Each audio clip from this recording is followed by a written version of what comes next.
The idea had seemed harmless when we first talked about it. A weekend hike into uncharted territory, something adventurous to break the monotony of city life. The forests of northern Minnesota were vast, ancient, and barely touched by human hands in some areas. My best friend Eric had found an old trail on a vintage map he'd bought online, one that promised stunning views and complete solitude. Just imagine, Eric had said, eyes glinting with excitement, being the only people for miles. No noise, no distractions. Just us and nature. I wasn't as convinced, but Eric had a way of pulling me into his plans. So there we were, trudging along a path that barely qualified as a trail, thick roots snaking across the ground and branches clawing at our jackets. The air was cold despite the late summer season, and the deeper we went, the darker it seemed to get, even in daylight. By late afternoon, the trees had swallowed the sun entirely. The trail had vanished beneath layers of moss and leaves, leaving us guessing at its direction. The map Eric carried was vague, more of a rough sketch than a guide, and I was beginning to regret coming. "This is definitely the way," Eric said, though his tone was less certain than before. He held up the map, squinting at it in the dim light. "You've said that 3 times, I muttered, my patience wearing thin. "Maybe we should turn back. It's going to get dark soon." Eric waved me off. "Just a little further. Trust me." It wasn't long before I noticed it. The usual forest sounds, the rustle of leaves, the chirping of birds had faded. The only noise was the crunch of our boots on the forest floor. Even the wind, which had been steady earlier, had died completely. "Eric, do you hear that?" I asked, stopping in my tracks. Eric paused, glancing around. His brows furrowed, and for the first time, I saw a flicker of doubt cross his face. "Maybe the wildlife just knows we're here," he said, but his voice lacked conviction. We kept walking, but the quiet felt oppressive, like a heavy blanket smothering the air. The forest seemed darker now, the trees looming taller, their branches twisted into grotesque shapes. A faint odor wafted through the air, something metallic and decayed. "Do you smell that?" I asked, covering my nose with my sleeve. Eric nodded, his face pale. "Yeah, probably just a dead animal," but the smell didn't fade as we moved. If anything, it grew stronger, more pungent. We stumbled upon it just as the last traces of daylight were slipping away. A tree, stripped of its bark, with strange symbols carved deep. The symbols looked almost human, like crude figures with elongated limbs, but they were wrong somehow. Their proportions were distorted, unnatural. "What the hell is this?" Eric muttered, stepping closer. "Don't touch it," I blurted, my voice sharper than I intended. I couldn't explain why, but the sight of those made my skin crawl. Eric hesitated, then stepped back. "All right, fine. But this is weird, right? Like, really weird." I nodded, my throat dry. The carvings didn't look recent. Moss had grown around the edges, and the grooves were weathered, but something about them felt alive. "We should head back," I said, trying to keep the fear out of my voice. Eric opened his mouth to argue but stopped when a low, guttural sound echoed through the trees. It was distant, but unmistakable. A growl, deep and resonant, unlike any animal I'd ever heard. "Did you hear that?" Eric whispered, his eyes wide. I nodded, unable to speak. We didn't argue after that. We turned back the way we'd come, or at least the way we thought we'd come. The trail was gone, and every direction looked the same. A labyrinth of towering trees and tangled undergrowth. The growl came again, closer this time, followed by a sound that made my stomach turn. A wet, tearing noise, like flesh being ripped apart. Eric froze, gripping my arm. "What is that?" he whispered, his voice trembling. I didn't answer, couldn't. Then we saw it. At first, it was just a shape moving between the trees. It was tall, impossibly so, its body gaunt. Pale skin clung to its bones, stretched so tight it looked like it might tear. Its head was crowned with antlers, grotesque and jagged, and its eyes burned with a sickly yellow light. I grabbed Eric's arm and pulled him, my instincts screaming to run. But as we stumbled through the forest, the thing followed, its movements unnaturally fast, a blur of limbs and antlers in the dark. Eric tripped, falling hard onto the ground. I turned to help him, but the creature was already there, its hollow eyes fixed on him. It let out a sound, a shriek that was part animal, part human, and all wrong. "Run!" Eric shouted, his voice raw with panic. I hesitated for a second too long. The creature lunged, its antlers slashing through the air, and I turned and ran, Eric's screams ringing in my ears. It moved faster than I thought possible, almost a blur, its elongated limbs snapping out with an unnatural grace. Eric screamed, a sound so raw and primal it froze me in place for a heartbeat too long. The thing's bony claws, impossibly long and sharp, raked across his chest, shredding fabric and flesh in one fluid motion. Eric fell backward with a choked gasp, clutching at the gaping wounds as the creature loomed over him. I couldn't look away, my legs rooted to the ground as if my body refused to listen. The thing tilted its head, as if studying him, before plunging its claws into his chest. The sound of it, wet and terrible, snapped me out of my paralysis.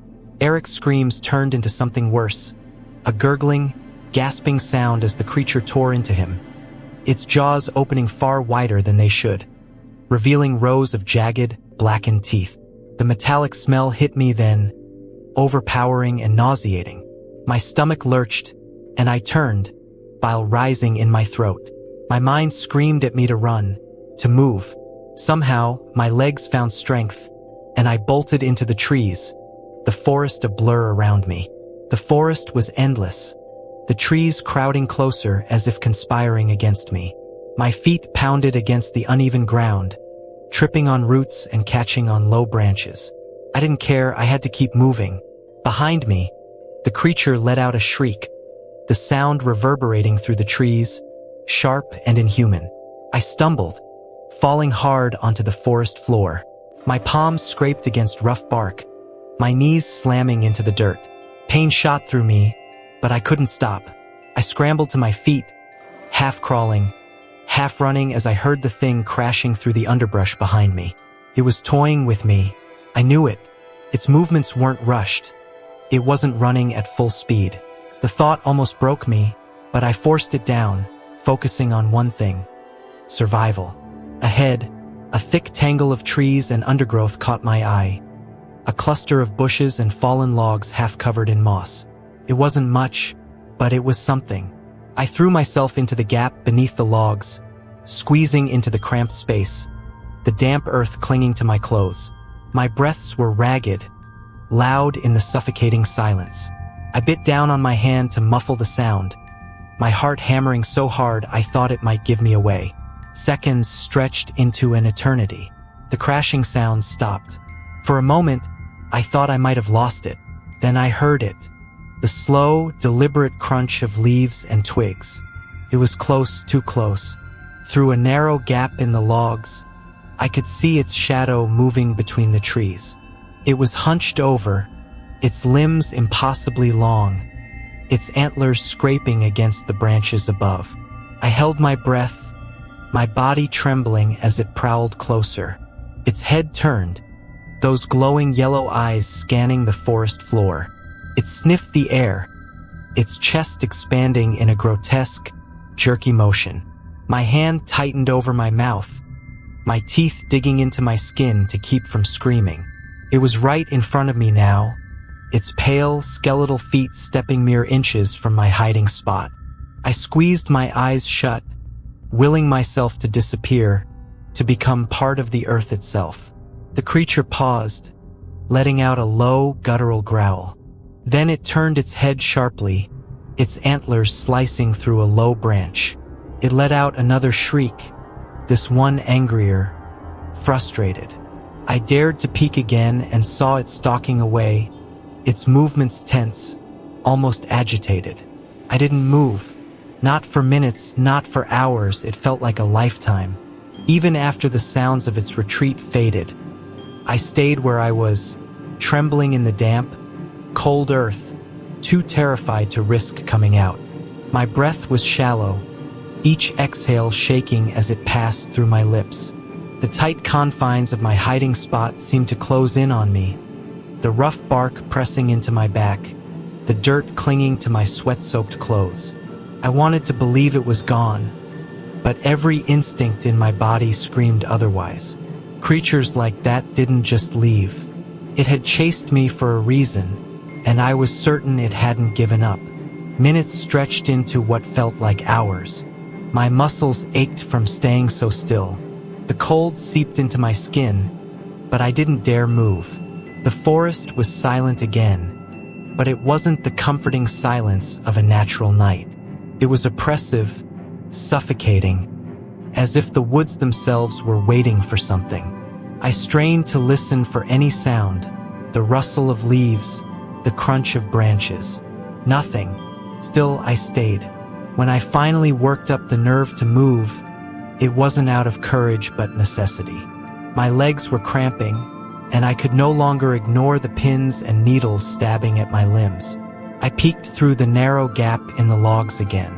The pale light of the moon filtered through the canopy, illuminating the forest floor in patches. Shadows stretched and danced, but nothing moved. Okay, just go. Get up and go. I moved slowly, each movement deliberate. Every sound I made setting my teeth on edge. The forest felt endless now, its gnarled trees closing in around me like skeletal fingers. Once I was free from the tangle of logs, I crouched low, scanning the trees in every direction. Nothing. No glowing eyes, no monstrous silhouette. Just the stillness of the forest. But something still felt wrong. The air had changed. It was heavier, colder, and the metallic scent I'd noticed earlier hung faintly around me. I wiped my hands on my pants, realizing they were trembling uncontrollably. I needed to move. Staying here was a death sentence. I chose a direction at random, heading away from where I thought the creature had gone. Every step felt like a gamble, my ears straining for any hint of pursuit. The underbrush crackled beneath my boots, loud in the unnatural quiet. I tried to step lightly, but the forest seemed determined to betray me. The smell grew stronger as I walked, sharp and nauseating. At first, I thought it might have been lingering from before, but soon I realized it wasn't fading. If anything, it was getting worse. Something was ahead. I slowed, my heart pounding in my chest, and crept forward. The trees thinned, revealing a small clearing bathed in moonlight. My breath caught as I saw what lay in the center. A deer, or what was left of it. Its body was twisted, limbs bent at grotesque angles, and its chest cavity was hollow, as if something had torn it open and stripped it bare. The antlers were broken, the head tilted unnaturally to the side. Around the carcass, the ground was blackened, the grass scorched as though burned. I stumbled back, gagging, but then I heard it again. The growl. It was low and resonant, vibrating through the air and into my chest. My head snapped up, my eyes darting across the clearing. At first, I saw nothing, just trees and shadows. At the far edge of the clearing, partially obscured by the darkness, the creature stood. Its skeletal frame was hunched, its limbs too long and too thin to be human. Those glowing yellow eyes fixed on me, unblinking. Its head tilted slowly, the antlers casting jagged shadows across the trees. I didn't think. I ran. Branches whipped against my face, and roots threatened to trip me at every step, but I didn't stop. The creature's shriek tore through the forest, impossibly loud and filled with rage. It was following me again, and this time it wasn't toying with me. The ground sloped downward, and I stumbled, nearly losing my footing as I descended into a gully. My boots splashed into shallow water, and I realized I was in a stream. The cold shocked me, but I forced myself to keep moving, following the water as it twisted through the forest. The shrieks grew closer. It was faster than me, faster than anything I'd ever encountered. My lungs burned, my legs screaming for rest, but I couldn't stop. Ahead, I spotted an overhang, a rocky outcrop that jutted out above the stream. Without thinking, I scrambled toward it, clawing at the wet earth as I hauled myself beneath the rocks. The space was small, barely enough to fit me, but I pressed myself against the cold stone, curling into the shadows. The stream gurgled softly, masking my ragged breaths, and then I heard it, the splashing of water. Slow, deliberate. The creature was in the stream, its movements unhurried. It knew I was nearby. I squeezed my eyes shut, biting down on my sleeve to stifle my breathing. The sound grew louder, the splashes coming closer, until they stopped directly in front of the overhang. It was there. I didn't dare look, but I could feel it. Its presence, massive and suffocating, just feet away. The growl came again, lower this time, almost thoughtful. The air grew colder, and the smell of decay was overwhelming. Minutes passed like hours. The creature didn't move. It stood there, waiting, as if it knew I was hiding but couldn't see me. Finally, after what felt like an eternity, I heard it turn. The splashes moved away, fading into the distance. I stayed under the rocks, too terrified to move, until the first light of dawn crept through the trees. Only then did I crawl out, shaking and exhausted, and begin the long, harrowing journey back. Even now, I can't explain how I survived. But I know one thing for certain: the forest is no place for people like me. As I lay under the rocks, trembling and trying to keep my breathing quiet, thoughts of Eric surged into my mind like a tide I couldn't hold back. I saw his face, pale with terror, frozen in that last moment when he told me to run. His voice, raw and broken, echoing in my ears. I had left him. The thought hit me like a physical blow, knocking the air out of my lungs. My best friend, the guy who always had my back, who'd pulled me out of more stupid situations than I could count, was gone, and I'd done nothing to stop it. I told myself there was nothing I could have done, that staying would have only made me its next victim, but the guilt didn't care about logic. It clawed at me, as sharp and merciless as the creature's talons. He had been so confident about this trip, so sure it would be an adventure we'd laugh about later. But what story could I tell now? That I'd watched him die? That I'd hidden under rocks while his blood soaked the forest floor? A part of me wanted to believe that maybe, just maybe, he'd gotten away. Maybe he'd fought back and escaped, hiding somewhere like I was now. But I knew that wasn't true. I'd seen it, seen the way the thing had torn into him, its glowing eyes fixed on him like he was nothing more than prey. And why hadn't it killed me? That thought burrowed into my brain, unwelcome and unshakable. Eric had been closer.